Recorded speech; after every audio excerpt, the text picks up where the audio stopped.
Hey everyone, if you're having trouble logging into Notion, don't worry. This guide will walk you through a step-by-step fix so you can get back into your account quickly. So let's get started.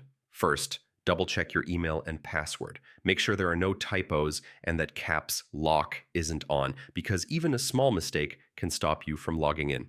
If you're still unable to log in, try resetting your password. Click on Forgot Password and follow the instructions to create a new one. This usually fixes most login issues. Next, make sure you're using the correct login method. If you originally signed up with Google or Apple, you need to use the same option to log in instead of entering a password manually.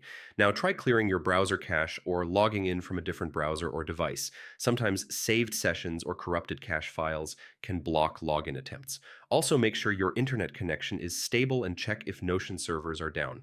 If there's an outage, you may not be able to log in until it's resolved.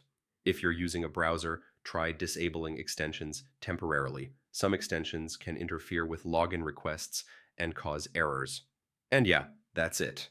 That's how you fix Notion login problems and get back into your account without any hassle.